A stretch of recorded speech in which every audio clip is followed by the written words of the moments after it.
Em Jesus, para todos nós desse planeta Terra. Como tenho passado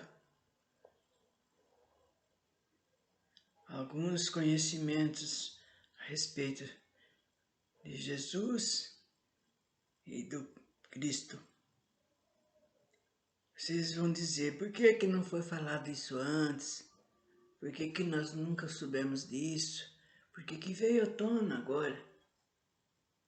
Mas devo dizer que, como na época de Jesus, lá no meio do povo hebreu, nem tudo ele pôde dizer. E outra coisa, ele procurou das melhores maneiras para conseguir falar por meio de parábolas e aproveitava o momento preciso, o lugar, e sempre queria falar diante de determinados lugares. Ele aproveitava e falava essas parábolas, por exemplo, na beira, quando estava ali na beira do mar, junto com os pescadores, ou então quando estava diante de outro lugar qualquer, onde tivesse plantas, árvores, e assim ele se recostava, e juntamente com seus discípulos e aqueles que iam chegando, né, para ouvir aquilo que ele tinha que dizer. E então, com o caminhar da humanidade, muitas coisas muitos missionários vieram, profetas, né? Quantos, se vocês virem na história, na Idade Média, então, gente, quantos que não foram crucificados, mortos na fogueira, gente, ou decapitado, degolado, ou então morriam com pedradas e assim por diante, porque ele estava querendo ensinar aquilo que eles se rebelaram. Não queremos saber disso, você é um bruxo, você é um feiticeiro. E por aí foi indo, foi indo, foi indo. E depois, graças à codificação do Espiritismo, dos livros que Kardec recebeu com ajuda espiritual.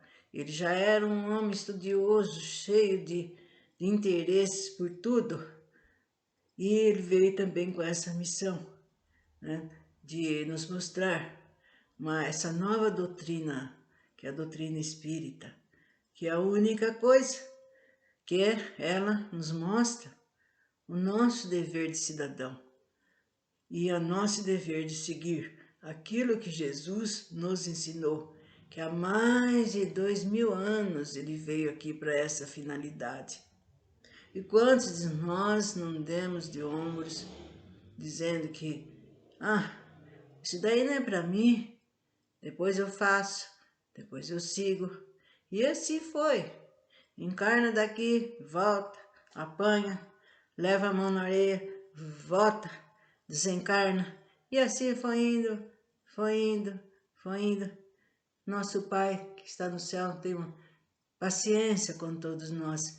E Ele sabe que um dia nós vamos chegar a um certo ponto, né? Mas para isso, nós temos que nos organizar, nós temos que ver que nós temos que seguir alguma coisa, uma coisa certa, uma coisa que está nos ensinando que é bom para a gente e para todos nós.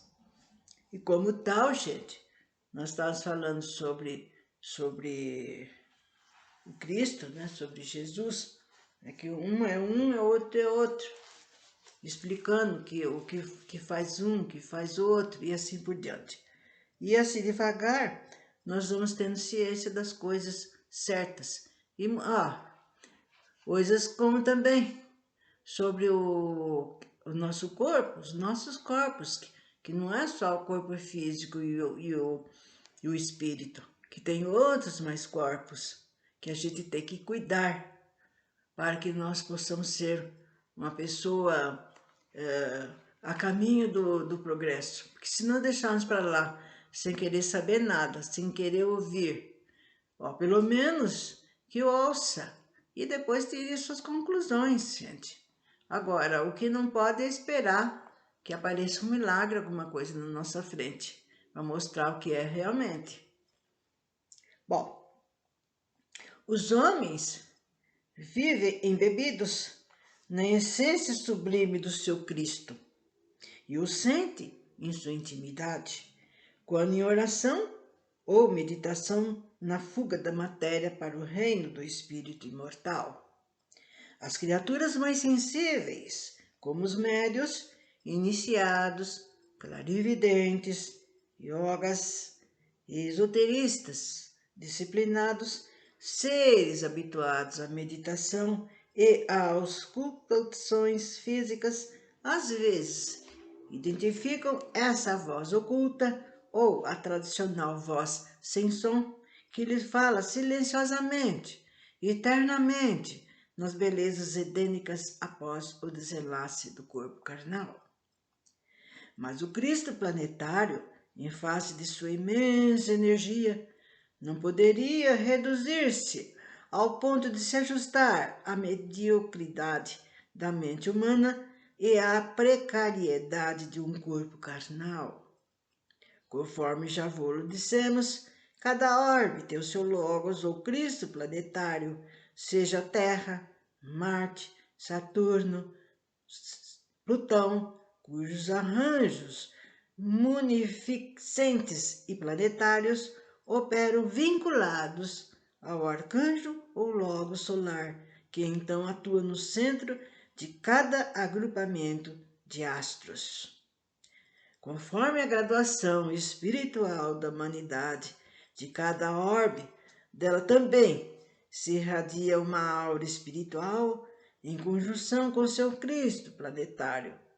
Daí certa valiosidade da astrologia quando assinala a presença benéfica ou mesmo maléfica de certos astros no roteiro do céu, cuja boa ou má influência é fruto do campo espiritual sublime ou nocivo dos seus próprios habitantes. Aliás, quanto mais evoluída é a humanidade de um orbe, ela irradia melhor fluido, porque também é mais sensível à vibração sublime do seu próprio arcanjo planetário. O demasiado apego à existência física, fruto de sensações inferiores, imantam as criaturas às formas e aos bens do mundo e mais isoladas da vibração sutilíssima do seu arcanjo. O cenário de um orbe físico é equivalente de uma escola, pois mesmo os reinos mineral, vegetal e animal significam tanto para os espíritos encarnados quanto lápis, livro, quadro negro, borracha para os alunos de uma escola.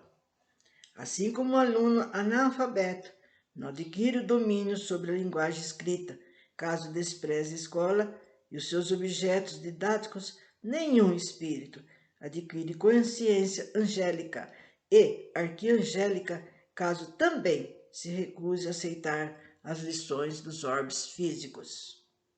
Não há evolução exclusiva ou somente no mundo interno do espírito, mas qualquer centelha emanada no seio de Deus só consegue despertar a noção de existir após o seu psiquismo efetuar o curso total através dos reinos mineral, vegetal, animal e hominal.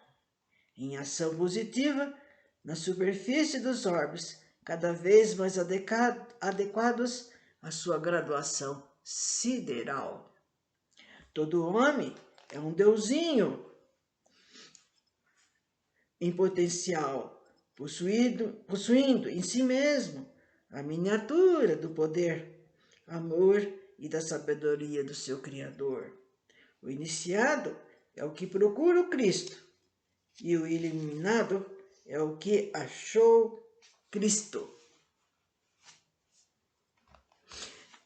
Em face de Deus não proporcionar milagres, nem conceder graças e privilégios extemporâneos a qualquer filhos preferidos. Nenhum espírito, quer seja um logos planetário, um Cristo solar, poderá orientar, nutrir espiritualmente as humanidades encarnadas, caso ainda não possua uma consciência absolutamente experimentada e integralmente desperta, para então cumprir a sua tarefa sideral superior. Todos os arcanjos efetuam a escalonada sideral sobre o mesmo processo educativo que é extensível a todos os espíritos em busca de sua ventura. Sobre o esclarecimento do próprio Jesus, quando afirmou que o reino de Deus está no homem, corroborando também com a revelação do Gênesis de que o homem foi feito à imagem de Deus. Toda centelha espiritual ignorante, simples, só alcança a condição incomum de arcanjo planetário após cumprir integralmente os cursos evolutivos através de prosaicas formas de vidas na face dos orbes físicos. Assim como a chama ilumina e pode aumentar a sua capacidade de transmitir maior cota de luz em função da quantidade de energia que é transformada, a consciência humana expande-se panoramicamente em todos os sentidos do universo, tanto quanto abrange maior área de autocomando e autoconsciência, porque o reino de Deus realmente está no próprio homem.